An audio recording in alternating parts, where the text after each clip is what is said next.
All right, everybody. This is a Monday podcast. This is your Monday podcast. Catherine, what's your parenting conundrum? Oh my gosh, conundrums. I really want to get all of your conundrums, but I don't have my phone, but I have my computer. I would say my conundrum at the moment is, God, it's kind of boring, but I do feel like things are going well. Things are going smoothly. I would say the pace is fast. I don't love the pace right now of parenting. Because it's like Christmas right now. And you know what's so weird? Is my kids feel like time is moving fast. Mm-hmm. Time isn't moving faster. It's moving the exact same. How come the kids are feeling time is moving fast? I guess as you get older, time flies. When you're having fun. I feel like, I like your new mug. Thank you. I feel like it's really interesting because you get to know your kids over time. Okay. I think like the biggest fallacy in life is that you're born, like your mom knows exactly who you are when you're born. You're born and then you're like, you know that person. Mm-hmm. And I would say I have one who I still really don't know that well. And you know when you don't know who they are at school, at home, you don't know who they are really as a person. I know a little bit, but like I don't know who she's going to become or what she's going to be like. The other two I've got a fairly good handle on it of like who they are. And it's interesting to me that the one, I'm like, when am I going to know you? Because you know that one is still different around her mom. Yeah. Yeah. She's still like, come on, mommy. Like kind of a baby to me. But out there on her own, I don't know. Totally fine. Yeah. And I don't know what I like to know. I like to know, you know, when you had babies and you'd be like, I can't wait to see what they look like when they grow up. Like, I want to know what they're going to look like as adults. Like, I'm like, I want to know what these kids are going to look like. I kind of feel like that where I'm like, what are you like? And I like when I take her out of the family and I get to see, like I took her to, like a one-on-one date with my dad. I thought we were talking about the older one. No, I know my older one. I know my older one fucking through and through. Like through and through. I know exactly what she's like everywhere. I know exactly. I know what she's like when she's not with me. I know what she's like. I've seen, because she's always had this streak. That one's always had these like glimpses, which she would show to us. Mm-hmm. And then I know she's fine. The middle one, he's like, he is who he is everywhere. The little one, she's a walnut. Can't crack her. I'm like, let's get inside. Even her teacher's like, I can't crack her. I'm like, let's crack her. Like, what is that in there? Like, she is so stoic. Like, just stoic. And like, I'm like, can't think the last time I saw her cry. I think that's how you would describe Olivia when she was younger, as stoic. More anxious. But like you know how she was with her teacher? The little one? Yeah. That's how the older one was too. More docile though, sweet. Like, okay. Like sweetie pie. Like kind of like, you could tell she was shy. Mm-hmm. This feels stoic, like stone cold. Very different emotions between someone who you can tell is kind of shy with the way they put their body and they don't kind of make eye contact. I feel like it's also like it's like I've been saying all the girls more like Chloe's age. There aren't a lot of those cute shy girls anymore.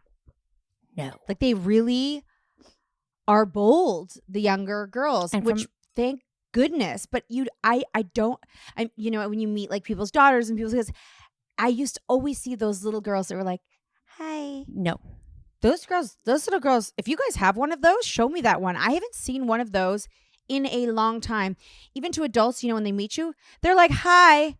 And you know, babies, when you first meet a baby and they stare at you in the eyes and they kind of get shy and they put their eyes, it's like kind of like biological because like, you can't say anything, but you're staring at their eyes. I'll never forget. She was on a plane and she wouldn't break eye contact with people. Like she would just stare at you, but not smile, not be shy, just sort of like look at you. And her eyes were big and like greeny blue and she'd just look at you like this, but not like endearing, just kind of stare at you like you're sus. And someone's like, she's a crystal baby. I forget I looked it up a long time ago, and it's just sort of like they look at you, and there was should not back down from a staring contest with an adult. I used to do it with her all the time. I know. But not smile, not break, just what are you thinking? What are you processing right now that you're just like in your face, just like I'm not standing down. I'm not standing down. I'm not standing down. No, she's stubborn in spite of herself, like in spite of her better judgment and wanting, like she will screw herself for the sake of, like that photo at the mall. Which one? And she didn't want to be in the photo with us. Oh yeah, and she probably hated that feeling. Yeah. Oh yeah, for sure. I'm like, let's carry on then. And then she'll do. We've canceled trips because of her. We have, and then 20 minutes later, she's like, no, we can go. And I'm like, we're not. Ice cream, everything. I do love this newer generation of girls like this. And I'm so curious to see what they're going to be like when they're older, because it kind of feels, I mean, obviously the first time I saw it was with all of her friends. They were all like that. And do they just attract each other? But I've seen other girls. I even find like my my niece, although she can be shy at first, it's not a sweetie pie shy. It's so interesting to me. Well, how could they just have become different? Wow. Here's the thing, Natalie. I want to tell you something. So ironically, I know from babyhood, I was on, I wish I saved the article. I don't know where I put it. Chloe makes me read with her every single night, which I want to say blessed, but not blessed, but like it's adorable. We lie in bed. She reads and reads. She loves reading. She rips through novels. Really weird because I have 2 kids who love to read, and they binge books. They get into them, and it's like they want to read them. One, hell no. Like she would audiobook the shit out of all of that. So I'm reading, and I finished all my books. I have to get new books. I just told that I'm on to self-help books now. I'm learning a lot, though. I can really tell you a lot. Actually, I learned something really cool last night. And I was reading my news article on my phone because I have to read something. I'm not allowed to like scroll. I have to read, she tells me. And it was they have finally done a study on the fallout of, and I want to find it, I'm looking for it right now, of like antisocial behavior and how kids of a certain age, which is like Chloe's age and maybe a year younger to, I want to say TJ's age and maybe grade 6, like this like elementary school years, of their antisocial behavior and how they're ruder. They are not listening to the teachers. They are like packing up their like bags earlier, like just because they spent years with us and that you can get away with anything with your parents. Yes. And they could shut their computers off if they didn't want to go online. They didn't have to follow directions. They could kind of just do their own thing.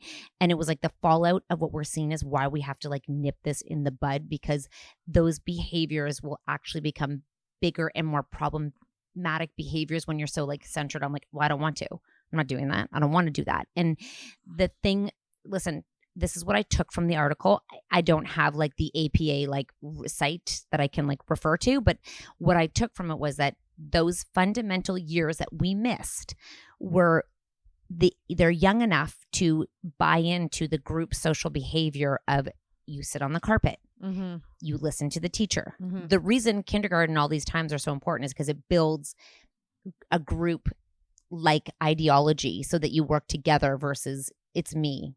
I'm the problem. It's me.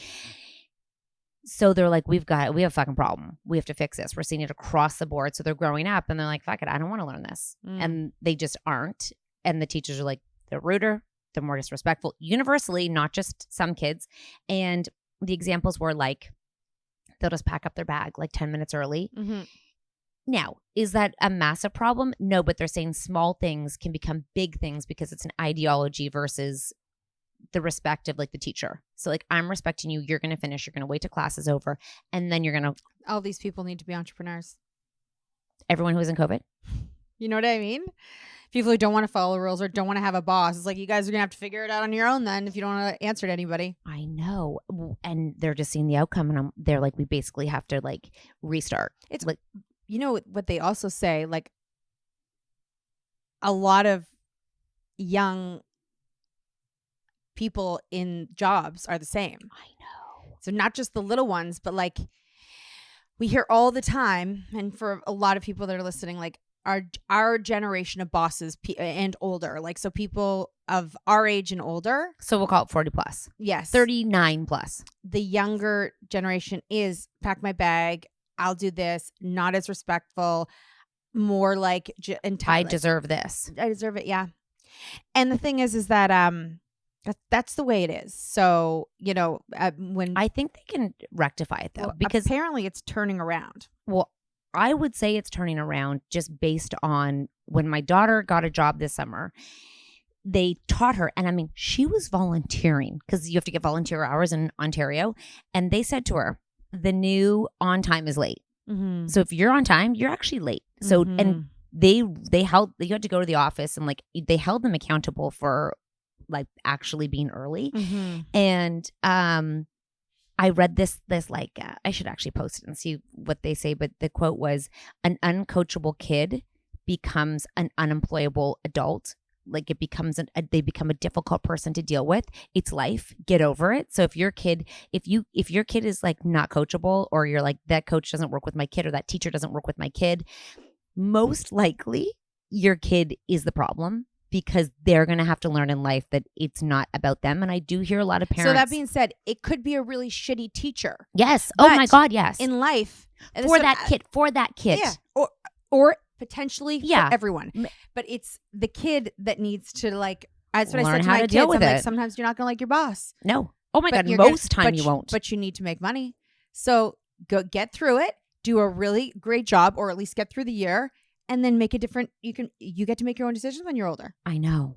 And I was just thinking, if you think to all like your teams and your teachers of how many parents, and probably like, guilty as charged to some degree of being concerned. I guess there's a difference between being concerned about where your kid's going to land and who's going to be like an influence over them versus they can't coach my kid because my kid needs like to be the first on the line, and like, they're not going to earn it. They are this special. You have to treat them that way. Mm-hmm. And in that line, the understanding for children, trying to explain to them that sometimes you might be the best for the job. Sometimes you might be the best at the tryout. But in life, this is a hard one for kids to understand. In life, often the rules don't apply. Yeah, and they change. But if you can learn how to work, and if you can learn how to work within that system, you only are advantaged. Mm-hmm. Like you only have an advantage from being able to do that. And I was, I just want to make sure that when I see the kid, that I can actually see that generation of kids. And Chloe would be my only one who was in really the COVID years, and she had a very unique experience because I had someone who came over with her two kids the whole entire time. And we did lots together with our kids. Like when we were able to bubble. And I was thinking, I'm like, there's a lot of kids who it was me, myself, and I for 3 years of fundamental timing. Like, and I remember thinking when I read it, I was like, you can't turn back the fundamental years and make them like you've wired them. I know. I feel there must be so many like really horrible situations. Like we were together as a family. We went away, like we had a house together. There was really joy in the house still. There was also a family of 7 children all together, which is what in a Montessori classroom. Do you know what I mean? I know. I think about, like there was like families that would not leave their house and they only had each other. That the effects, and if it's fundamental years, because some they were saying the fundamental years, which were really kindergarten, like so Jake, so it was kind of like I feel like from the ages of like 4 to the ages of like 7, the kids who were off from that really are wired very differently than if they were kept out for so long. And some people never in the world didn't even stop, so they won't even see the effects. Like Texas didn't stop, Austin, Florida. They're not going to see the same effects that we're going to see from our population of children because they kept going. I was just like this. I read the article and I was like, well, it's not shocking to me that this is the case because they know that fundamental years, like if you have trauma or if something happens, it does affect you. It does wire you differently. Like the years before 5, yes, they can change. But if your years before 5 are different than consistent, loving, blah, blah, blah. You have a different life. You're wired differently. So I was just like, holy fuck, we were a social experiment. Our generation between cell phones and COVID were literally a social experiment. Yeah. Of like parenting. And my baby TJ was obviously in that. Having 4 kids, I think, is really helpful. Yeah. You know what I mean? Like, I mean, I don't think they all caught up in schoolwork though. Like no. Oh my God, no. When they said like everyone will catch up, I'm like, well, we didn't. Yeah. Like I think about his classroom last year, and I don't know, like, I mean, I it's obviously going to make a difference, but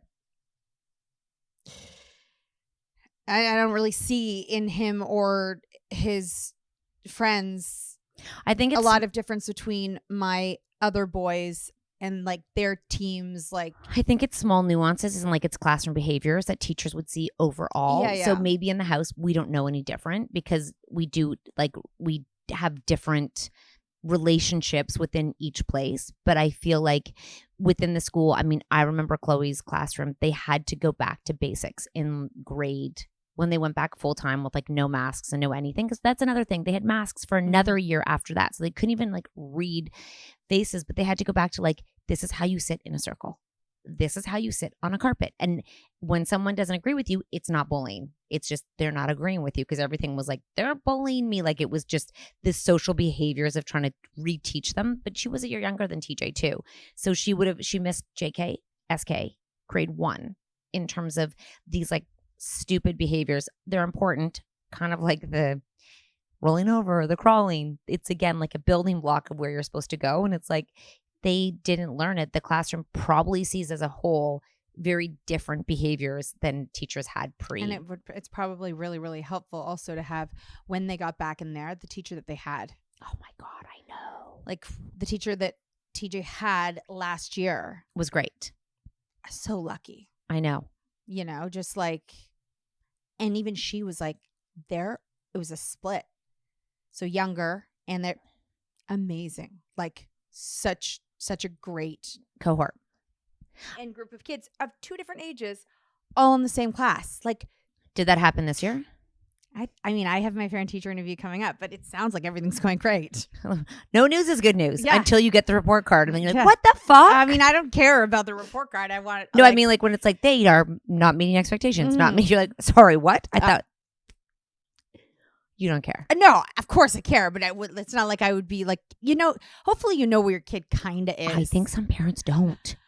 I don't even do homework with my kid, and I know I can kind of assume where everybody's at. Like I've never been shocked in a parent teacher interview, and I've never been shocked by a report card, and I don't do homework with my kids. I have been shocked by report cards, but in a good way. Oh, my expectations are way lower.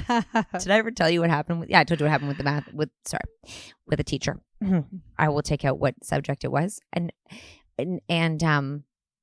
I really challenge grades. I really challenge them as a whole. I really challenge them as being important. I really, I got an email letting me know that one of my children got 64 on a math test, and I thought that was fantastic.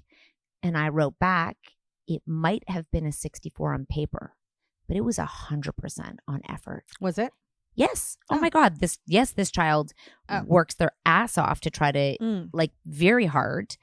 And I was like, I don't actually care about the mark. I care about the process. And I'm more worried about, can they actually work through and figure out like what, can they figure out the process? They might have got the answer wrong. But did they try and even try wrong? Did they walk away from it, like not even try to finish it? Or did they actually put a wrong answer down and like do steps? I'm like, because they did that. And to me, that's way more impressive than 100% right and doing like the whole thing right. And I mean, I never really care about, like,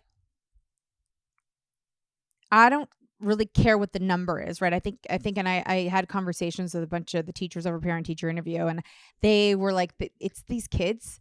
And he's like, it's so often I'm having these conversations, and it's not necessarily the teachers or the parents. No, it's the kids who want them. It's the kids that are putting this pressure for the number. And I was talking about how, everyone's like, oh, I had a 98 average and I didn't get in here. And he's like, these kids will all get into where they want to go. Like, there's not usually much of a problem. It's very rare that someone won't be able to get somewhere.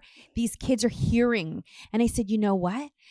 Other kids are talking about it. Parents are talking about it all the time. And they might not realize that they might say they're not putting the pressure on the kids, but the kids can hear you talking. Yeah. And so then they're putting it on themselves because they think it's so important. I think it's also older, like if you have older siblings. Mm-hmm. So when you go through the process and then you see what they're having to do to get into where, I think that younger kids can probably soak that into being like, oh my gosh, this is like, I didn't know it was like this. And, I would say the constant conversations of like university fairs and college fairs. And I mean, it starts in grade 9. They start talking about college and university in some of these schools in grade 9 where you can go to the gym. And I know, it's so great. At my son's school, I was like, oh, I know that you're able to go at other schools. He said, we're not allowed in until a certain grade. Oh, that's good. I know. I was like, that's an intentional thing that school did. Yeah. The only reason I obviously care about marks is because I know what having a low grade can mean. What does it mean? It can mean you don't know what the fuck is going on. Yes. And you're not learning the building blocks for the next year. And then you feel lost. Took a while to get that one. Lose the building blocks and also lose the confidence to think you can. I'm sorry, though. Who's good at everything? Like, how can you be good at science, math, you don't English, have to be gym, good at it? But let's say it's math and you're missing things, and then you have to go 65% is very good to me. It's more than half. You know more than half your shit. And you know what? You might have just gotten. If you know how to do 2, you know how to do 4, but you lost the process in the 2. I don't know. I mean, I feel like, let's say that test is 4 pages and 2 of them are on decimals and 2 pages are on fractions. Right. But if you get 4 decimals right, but you get 0 fractions right? Well, I'm saying you get 4 decimals right, 4 fractions right. Yeah. You missed a few steps in the fraction of the decimal. You fucking know it. It's time to move on. But that's why it's really important what was wrong here. Were they just little mistakes or are they missing something? Yeah, I was very... This happens. Well, I think you're doing great. I think that if you don't know everything, you're actually smarter because if you don't know, you have more time to learn. If you know everything, what's the point? No, you don't need to know everything, but you just, in some things you need building blocks. I personally, I mean, yes, but you only listen. You can drop math in grade 11. You do not have to keep going to math. But to get to grade 11 is fucking hard. But no one's looking at your grades in university. For grade 11, they're looking at grade 12 and what did you take? And I also said to my daughter, who's very obsessed with grades, which is like so weird because I'm like, you will go to university. You're going to sit there. They're going to just talk to you like about like weird abstract shit unless you're going into something really like focused. I'm like, and then no one's going to be like, what'd you get on your university exam? You get a piece of paper and you move on. I'm like, your school career is so short in terms of your life unless you want to be an academic. But in terms of actually what you're accomplishing, I would way rather have a kid who is able to roll with it, get a 64, pick themselves back up again, get a 72 next time. Can you improve on that? Rather than like, I don't fucking care. Can you get a job? Can you go to work and get a job? Get a 90 on math, but not get a job? I'm like, okay.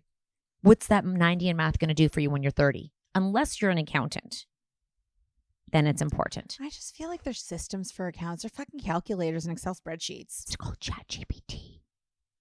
Well, I liked my conversation with some of the teachers, and they were on the same page. It's that it's the kids that are obsessing about these things. And that's what her school said too. Is like, and also it's social media. It's an endemic. There's so many accounts on studying and how to get straight A's. I know. It's like the TikTok is obsessed with that of how to get good grades.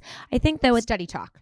It's study talk. And I think if you really broke it down, I said to my kids, you know, in your life, ChatGPT just came in. How long ago? 2 years ago, well, like in the mainstream, okay, for our kids to understand it, and AI came in just like two years in your thing. Can you imagine what's going to come in by the time you graduate university, if you go to university? Like, just imagine what's coming. And you're learning for something, you're trying to learn for a job that might not even exist yet. So you're telling me that you like these things that you're learning are going to serve you. But the job Natalie and I have right now, podcast, did not exist when we were in school.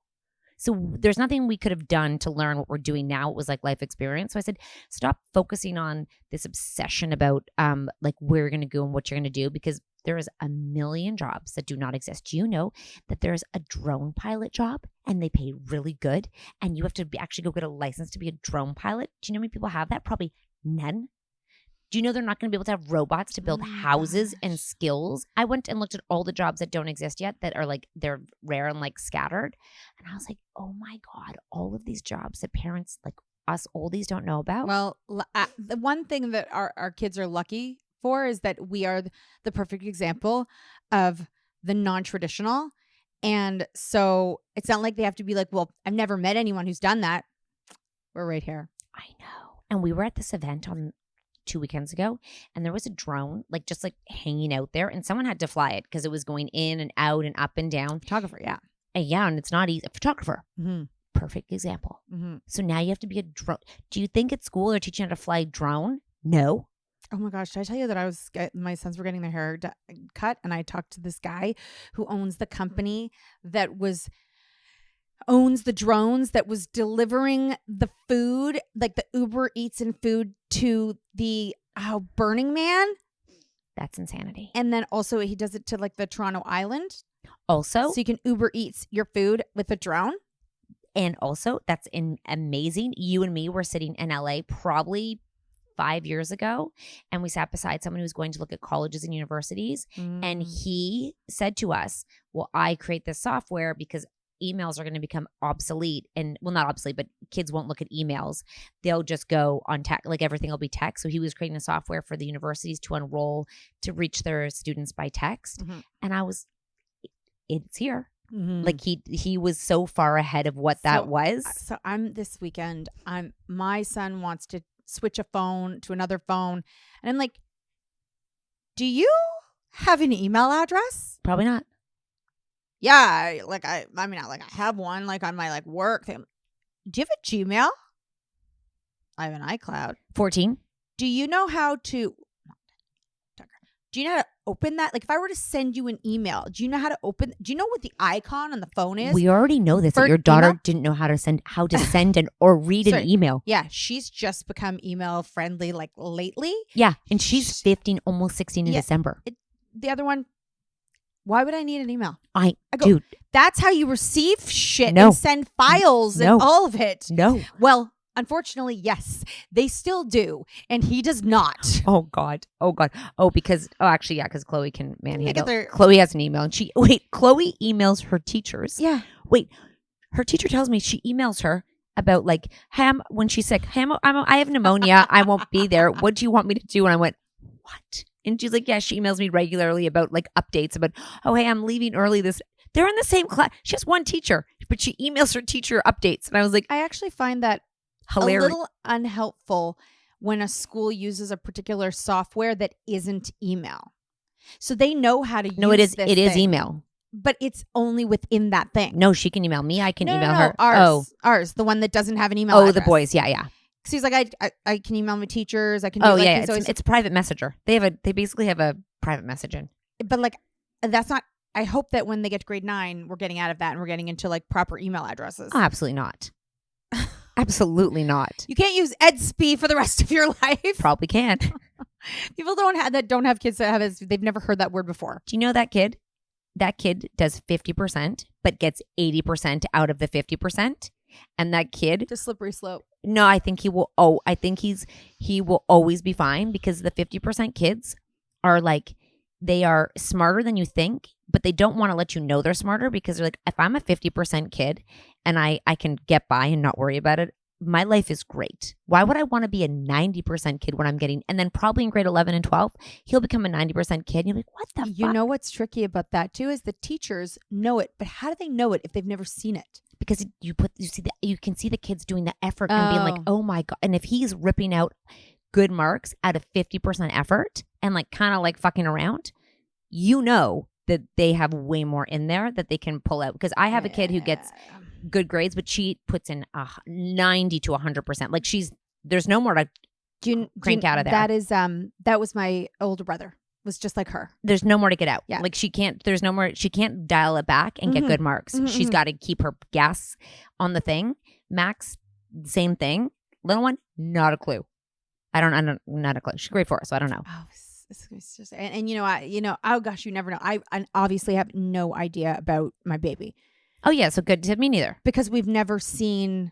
Although yesterday I heard her tutor, like Chloe's tutor, which I loved her tutor. It was like, why'd you erase that? Because she's like, you knew what you were doing. Why did you erase that? Don't erase that. Put that back on there. And I was like, I loved the way she was, and Chloe loves her, but it wasn't like, wait, you know what you're doing? It was like, wait, what are you doing? Like sort of straight to the point. Like it is a next generation of girls.